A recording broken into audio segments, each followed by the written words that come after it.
7. päivä elokuuta 1998. Ja meillä on täällä tänä päivänä Vieno Wilhelmsson kylässä ja on tarkoitus haastatella häntä näistä sotaa edeltävistä ja sotaa koskevista asioista. Vieno Wilhelmsson on syntynyt 11. päivä kesäkuuta 1917 ja hän on syntyperäinen Ruotsin pyhtääläinen. Sotia, koska hän on ollut lottana ja pikkulottana jo silloin hyvin nuorena ja siellä Ruotsin kylässä toiminut alkuunsa ja sitten sen jälkeen myöskin ollut muissa tehtävissä, muun muassa lottana tuolla sairaaloissa, missä sotilaita on hoidettu. Niin Vieno, kerro nyt siitä sitten, millä tavalla tuo pikkulottatoiminta nyt siellä Ruotsin kylässä, silloin kun sinä olit sellainen nuori tyttö, alkoi, ja että koska sinä tulit mukaan siihen, ja oliko siellä paljon näitä, ensinnäkin niitä isompia lottia, ja kuinka paljon teitä oli nyt näitä pikkulottia, ja kuinka laajalta alueelta, jos nyt näistä asioista jollain tavalla kertoisit. Emme itse ollut pikkulotta, mutta me ohjattiin Elina Wilströmin kanssa. Niitä seuratalolla kokoonnuttiin ja oli niitä nyt toistakymmentä. Niitä pikkulottia? Niin. Laulua ja jotain ohjelmaa oli sitten aina niillä. Oliko ne siitä Ruotsinkylän alueelta? Kyllä ne oli Ruotsinkylästä kaikki, ettei ne kauempaa ole. No kun siellä nyt olit kuitenkin sitten jo se aikuinen lotta, niin oliko nyt niin kuin esimerkiksi vastilaiset ja Elimäen kanssa yhteyttä, niin kuin oli suojeluskunnallakin? Oli meillä kursseja siinä ja ohjaajia, niin vastilaiset ajo pyörällä. Ja mulla on vielä se, mikä se nyt on tässä, kirjoitus siitä, kronikka tallella siitäkin, kuinka ne ajo pyörällä sieltä. Ja oli ohjaajia sitten meille. Ja niin Vastilasta? Niin, nämä oli Vastilasta, nämä tuli pyörillä sinne ja ruotsinkyläiset sitten ja Kuninkaankylästä, ketä kuului niihin lottiin. Ja teillä on nyt sitten jonkinlaisia kursseja sieltä tai minkälaista muuta toimintaa? Joo, kursseja oli ja sitten oli muonituksia. No mitäs siellä kursseilla? Suojeluskuntajuhlissa. Mitäs siellä kursseilla opetettiin?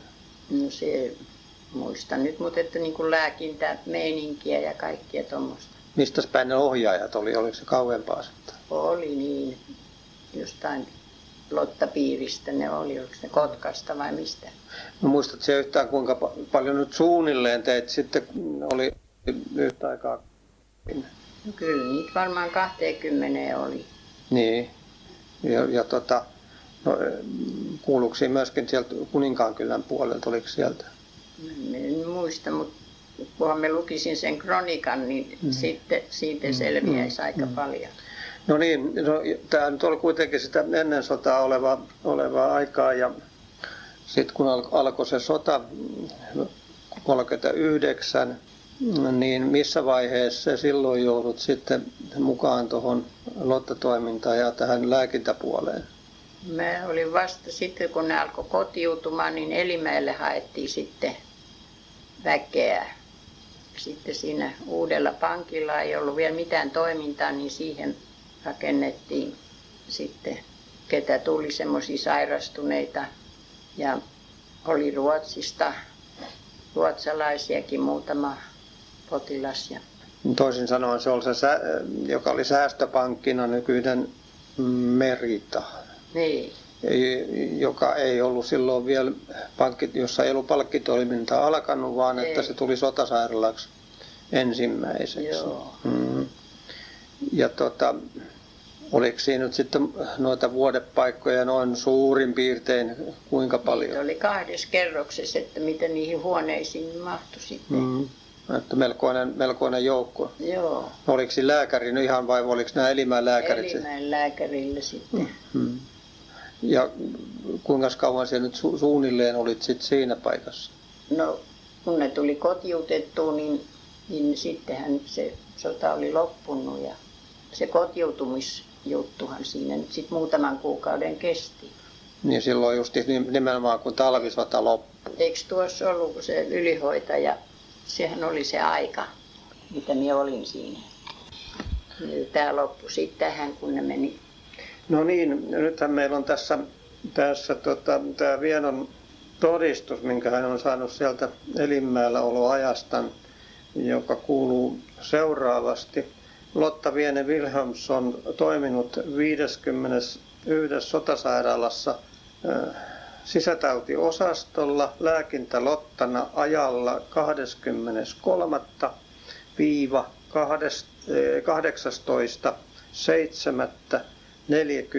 23.–18.7.40 osoittanut. Kiitettävää. No, miten tuossa nyt sanotaan? No, sanotaan, että se on kiitettävää sekä hyvää ahkeruutta työhön. Käytös moitteeton ja päiväys on Lahti-maaliskuun 17. päivä 1941. Ella Hakovirta.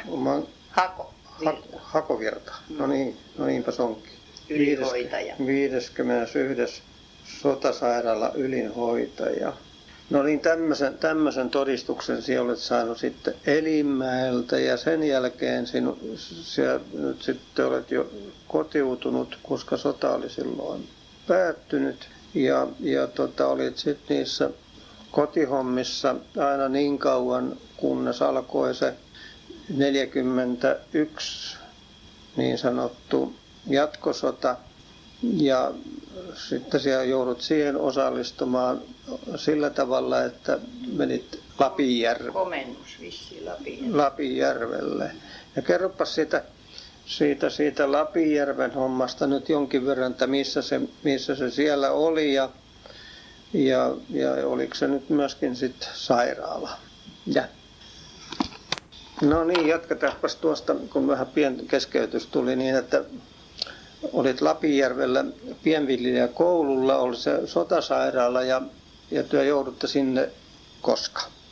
Juhannusaattona ainakin oltiin siellä jo kunnostamassa paikkoja. Ja 41 silloin. Niin, potilaita ei ne haavoittuneita ollut, mutta sitten sellaisia sairaita tuli sinne ja hoidettiin niitä sitten. Ja tuli kerran pommikin sitten sinne järveen, mihin se putosi. Niitä sitten niin kun yrittivät pommittaa jollain tavalla? Niin, taikka tyhjensivät konetta, ettei se nyt sunkaan sitten yritetty ihan niin. Ja se pienviljelijäkoulu oli Lapinjärvellä missä paikassa? Kirkonkylässä, keskellä kirkonkylässä. Jota ei enää nyt ole.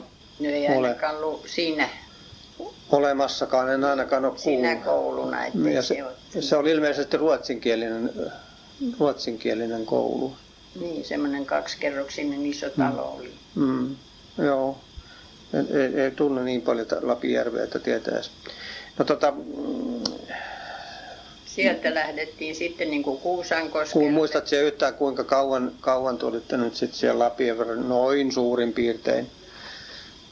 Syksyyn asti tai? Varmasti syksyyn asti on se noissa jossain paperissa, koska Kuusankoskelle. Mutta sieltä taas iso koulu niin laitettiin sairaalaksi. Ja niin, mikäs koulu se nyt sitten oli? Ammattikouluja. Se oli ilmeisesti nyt, onko se jonkun tehtaan ammattikoulu? Siihen aikaan niin, näitä kunnallisia tuskin olikaan. Joo. Ja juhlasaliin niin 80 paikkaa ja 40 näyttämölle. Siellä oli näitä Ruotsinkylän ja Ruotsin Pyhtäältäkin potilaita. Ja ensimmäinen työni oli, kun yksi pyysi, että paina toi silmä pois, että hän laittaa yöksen vesilasi. Mä kysyin sitten, että miten se pitäisi tehdä, niin sanoin, että no paina tuolta kulmasta. Hyvin se tuli, proteesi. Mutta muljautat sen sieltä. Niin. Proteesi tuli vesilasi. No muistuuko sinulle mieleen sieltä Kuusankosken ajalta mitään tällaista erikoistapausta? Muuta kuin tämä? Ne ei ollut haavoittuneita sitten ja sieltä lähtivät sitten Viipuriin, kun se tuli vallattua siivoamaan. Kuukausi kesti ennen kuin sitten päästiin jatkamaan Kuusankoskelta matkaa Viipurin sotilassairaalaan, Neitsytniemelle. Ja sen sotilassairaalan sairaalan. Numero 13, taikka mikä se sairaala? Niin, se oli 13. Sairaala 13. Kun sinulla on tässä tämmöinen kulkulupa, joka koskee, että saa kulkea Viipurissa 7 ja 21 välisellä ajalla, kun ei siellä ilmeisesti, se oli iltaa, tarkoittaa ilmeisesti iltaa tuo 7 niin. vai onko se myöskin, että se on päivällä? Päivällä ja niin. Joo, että siellä ei ilman lupaa saanut kulkea. Joo, olisi joutunut kiinni. No entäs kun se nyt muistaa sitä Viipurin aikaa, oliko se illalla tai yöllä sitten hyvin ihan hiljaista siellä kaupungissa, että siellä ei ollut kuin sotilaita? No tuskin siellä muuta oli, mutta eihän me sinne päästy sitten myöhemmin, että me asuttiin siinä sairaalan alakerrassa ja lotat ja työskenneltiin, että vähemmän siellä kaupungilla liikkuttiin. No ja kun ei se nyt ollut sitä asiaakaan, eikä mitään liikkeethän siellä oli, taikka liikkeitä sunkaan ollutkaan siihen aikaan, kun sota kerran oli. Ne muutti sieltä vielä, joka myöhemmin oli ollut. No myöhemmin sitten päästiin niin kuin lauluharjoituksiinkin Pyöreään torniin, että yksi kanttori johti siellä ja niin kauan kuin hän joutui sitten taas rintamalle. Niin. Oliko hän potilaana sitten vai vaan muuten? Hän joutui sitten heti sen jälkeen, kun hän meni rintamalle, niin tuli potilaaksi, että kun oli ammus mennyt jostain leukojen. Kanttori vielä oli, niin hän kuitenkin parani ja johti sitten kuoroja. Niin. Kävivät kiertueilla ulkomailla. No teillähän oli sitten vähän niin kuin semmoista viihdytystoimintaakin. No oliko siellä Viipurin sairaalassa ilmeisesti nyt sitten oli hyvinkin vaikeita tapauksia ja haavoittuneita? No siellä oli niin monta osastoa, mutta sitten mä olin puoli vuotta upseeriosastolla koko ajan, että se vaihtui aina 3 kuukauden perästä. Ne pyysi minua sitten olemaan siinä vaan jatkaa, niin mä sain olla puoli vuotta sitten siinä. Joudutteko tekemään pitkiä päiviä siellä? No ei, kyllä meillä oli vissiin se tavallinen aika, mutta yökkönä joutui olemaan sitten joskus aina ja muista oliko se siitä useamman viikon aina se yökkövuoro. Ja kun et se nyt ollut sitten varsinainen sairaanhoitaja, se on tavallaan niin kuin semmoinen apuhoitaja sitten vai miksikä voi? Lääkintälotta. Niin, Lääkintälotta. Joo, just. Mutta yökkönä jo voi olla kuitenkin ja siinä oli sitten samalla, että kävi jos jotain sattui, niin semmoista mitä olisi tarvinnut, niin seuraavalta osastolta sitten hoitaja haki ja yliyökkö kävi kerran yössä sitten aina läpi sairaalan. Ja lääkärikin vissi oli sitten lähellä saatavissa, jos tarve oli vai? Joo, kyllä niitä aina. Siellä oli vastaanotto koko yön aina. No varmasti niin, koska vaihtuvuus oli melkoinen. No muistat, tuleeko sinulla nyt siitä Viipurin ajasta sitten muuta tuommoista nyt jotain semmoista hauskaa tai vaikuttavaa tapausta mieleen? Oikein pahasti haavoittunutta esimerkiksi? Tai? No oli sellaisiakin sairaita, että täytyi seistä sängyn vieressä koko ajan ja vettäkään ei saanut antaa, kun oli ihan kuolemansairas ja sitten huulia sai kastella ja sellaisella pumpulitupolla ja tikulla. Ei pisaraakaan saanut antaa ja niin siihen kuoli poika vaan. Niin, että se vesi olisi ollut vielä pahempi, vaikka olisi kuinka tahtonut. Ja lääkäri oli hänen tätinsä sitten. Niin. No oliko lääkäri siellä mukana myös? Se oli jossain muussa kerroksessa ja sanoi, että jos jotain alkaa tapahtua, niin sitten pitää mennä sit hänelle ilmoittaa. Eikä sanonut millä osastolla tämä lääkäri. Niin. Minä juoksin kerrosta alemmas ja huusin niille, että etsikää tohtori Snellman jostain ja heti tuonne meidän osastoon. Mutta ei kerinnyt. Tai ei löytynyt. Eikä se olisi enää mitään pystynyt sanomaan, se oli viimeinen sana, että vettä. Joo. Ja siellä oli niin monenlaista sitten.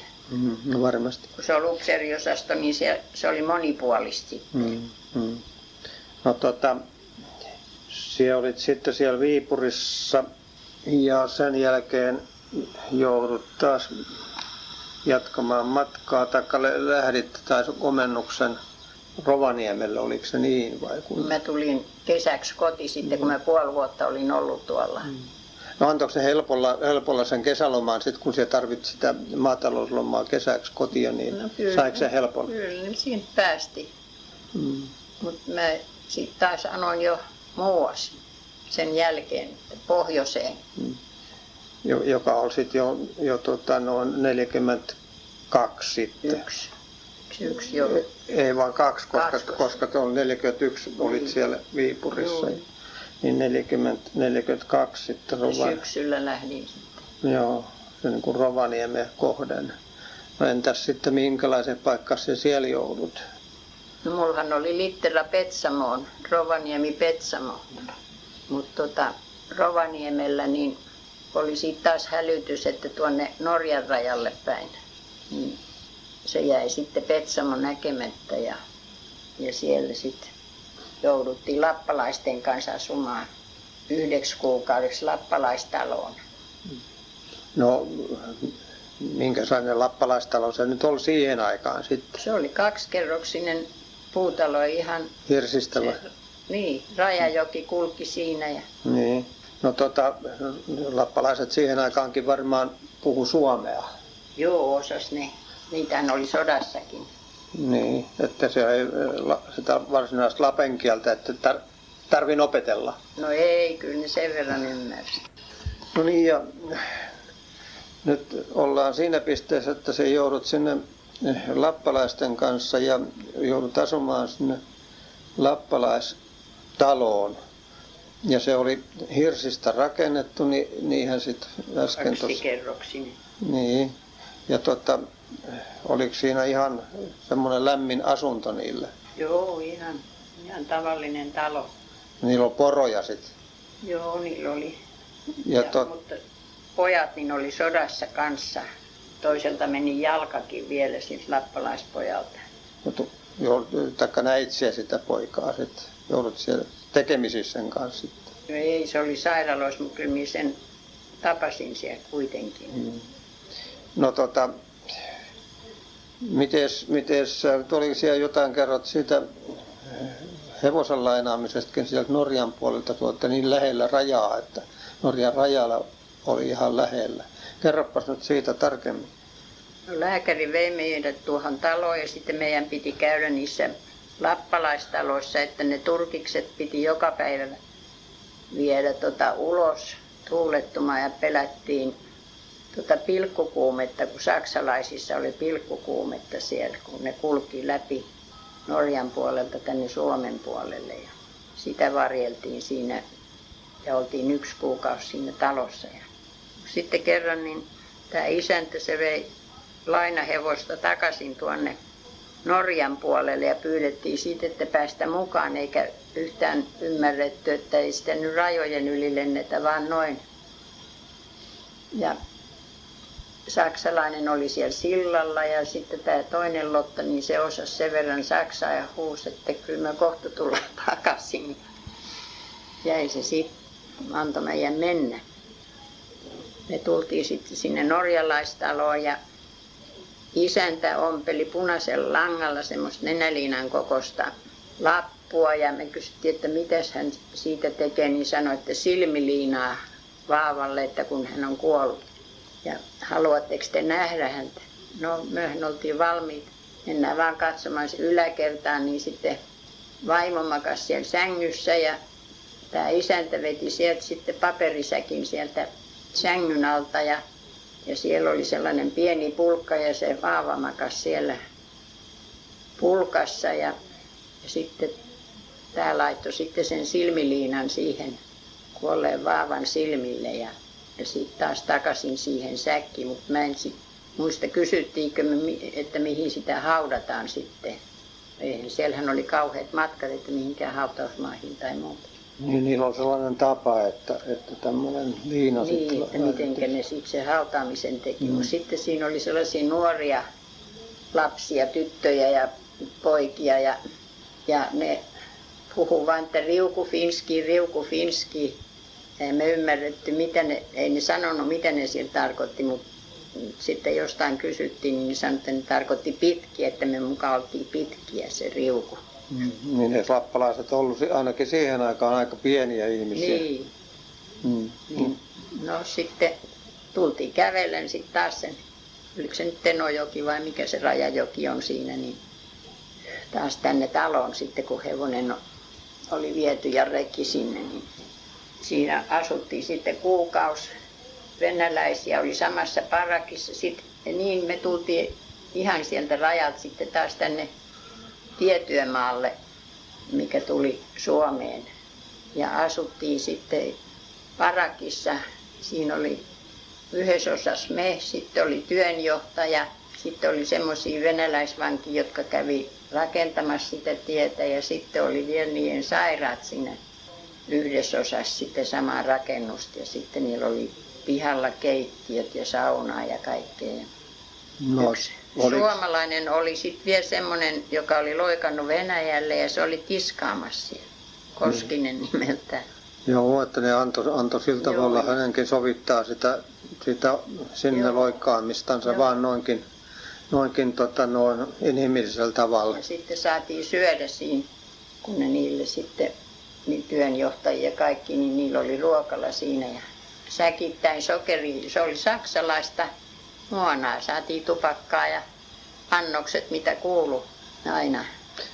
No, oliko ne 3 tupakkaa päivässä ja sitten oliko viiniä. ne venäläiset vangit yleensä sellaisia rauhallisia, että niiden kanssa ei ollut mitään hämminkiä eikä rettelöitä syntynyt? Oli ne teki semmoisia pieniä arkkuja käsityönään, että ne koristeli, löi naulalla siihen kanteenkin, että se tuli vähän kuviollinen ja maalasta, en tiedä mistä ne sai maalia poron kuvaa siihen ja lappalaista. Ja mullakin on sitten yksi olkityö, mikä on aika suuritöinen, niin antoivat mulle sitten.